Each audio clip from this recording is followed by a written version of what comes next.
तुम्हाला चहा सोडायचा आहे पण काही केलं सुटत नाही आहे, तर आज मी खास तुमच्यासाठी घेऊन आली आहे आयुर्वेदिक चहाची रेसिपी कषाय. आयुर्वेदानुसार कषाय म्हणजे औषधी वनस्पती पाण्यामध्ये उकळवून तयार केलेला काढा. पावसाळ्यात व थंडीच्या दिवसात हे पेय चहा किंवा कॉफीसाठी उत्तम पर्याय आहे आणि याने चहा कॉफीची सवय 100% कमी होईल. दक्षिण भारतातील काही राज्यांमध्ये हे एक आरोग्यदायी आणि उत्साहवर्धक पेय मानलं जातं. वजन कमी करण्यासाठी किंवा मेटाबॉलिक रेट सुधारण्यासाठी याचा चांगला फायदा होतो. चला तर मग कषाय बनवण्याची कृती पाहूया.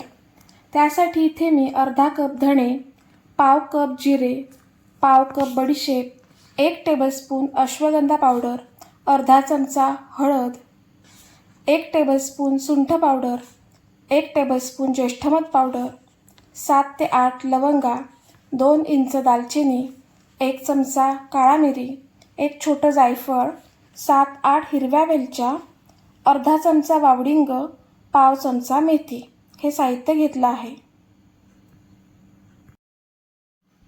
आता आपण अश्वगंधा पावडर, हळद, सुंठ पावडर आणि ज्येष्ठमध पावडर सोडून बाकीचं सर्व साहित्य भाजून घेऊया. धणे पचनक्रिया सुधारते, शरीरातील उष्णता कमी करते, ॲसिडिटी कमी करते. जिरे आरोग्यासाठी थंड आहे, त्याचबरोबर आपल्या पचनसंस्थेसाठी खूप उपयुक्त आहे.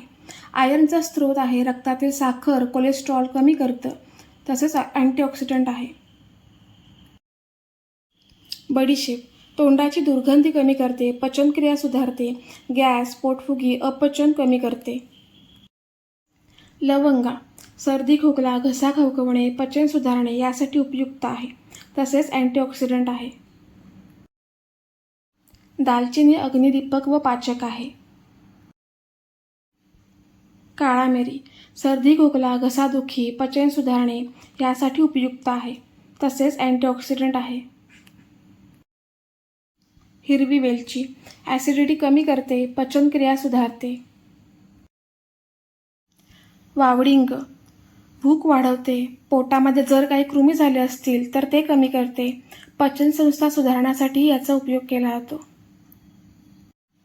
मेथी रक्तातील साखर व कोलेस्ट्रॉल कमी करतं, वजन कमी करण्यासाठी उपयुक्त आहे व पाचकही आहे. जायफळ मानसिक तणाव कमी करते, पचनक्रिया सुधारते आणि झोप चांगली लागते. आता हे सर्व जिन्नस कुरकुरीत होईपर्यंत छान खमंग भाजून घेऊया. भारतीय आरोग्यशास्त्रानुसार कषायचे सेवन पचन सुधारण्यासाठी, वात, पित्त, कफ संतुलनासाठी आणि रोगप्रतिकारक शक्ती वाढवण्यासाठी केला जातो.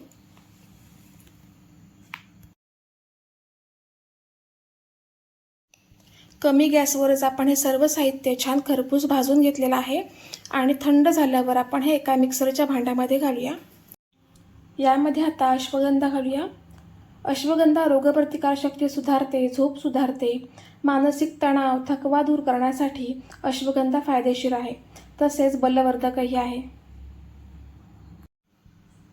त्यानंतर सुंठ पावडर सर्दी, खोकला, कफ, घसादुखी यासाठी फायदेशीर आहे, तसेच पचन सुधारण्यासाठीही फायदेशीर आहे.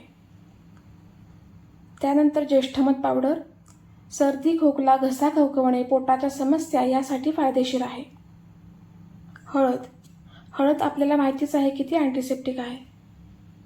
आता हे सर्व मिश्रण आपण मिक्सरमध्ये फिरवून बारीक पावडर करून घेऊया. आपला कषाय पावडर तयार आहे. आता एका कोरड्या बरणीमध्ये आपण ही कषाय पावडर भरून ठेवू शकतो आणि जेव्हा लागेल तशी 1-1 चमचा आपण वापरू शकतो. कोरड्या काचेच्या बरणीत आपण जर ही कषाय पावडर भरून ठेवली तर आपण 6 महिने ही आरामात वापरू शकतो. आता याच्यापासून कषाय काढा म्हणजे आयुर्वेदिक चहा कसा करायचा ते पाहूया. एका पातेल्यामध्ये मी 2 कप पाणी घेतलेलं आहे. 2 कपासाठी 2 चमचे इतकी पावडर आपल्याला टाकायची आहे. तर ही पावडर छान पाण्यामध्ये उकळवायची आहे, जेणेकरून त्या पावडरमधले औषधी गुणधर्म पाण्यामध्ये उतरतील. आवश्यकतेप्रमाणे गूळ टाकायचा आहे गुळाच्या ऐवजी तुम्ही खडीसाखर किंवा साध्या साखरेचाही वापर करू शकता. काढा आपल्याला निम्मा होईपर्यंत उकळवायचा आहे आणि त्याच्यामध्ये गॅस बंद करून आपल्याला गरम दूध ओतायचं आहे. उकळत्या काढ्यामध्ये दूध ओतायचं नाही आहे, कारण दूध फाटू शकतं. आता आपला गरमागरम कषाय म्हणजे आयुर्वेदिक चहा तयार आहे. हा कषाय नक्कीच तुमची चहाची तलब घालवेल आणि तुम्हाला ताजेतवाने करेल. ही रेसिपी घरी नक्की करून बघा. रेसिपी आवडली असल्यास लाईक करा, शेअर करा आणि चॅनलला सबस्क्राईब करा. धन्यवाद.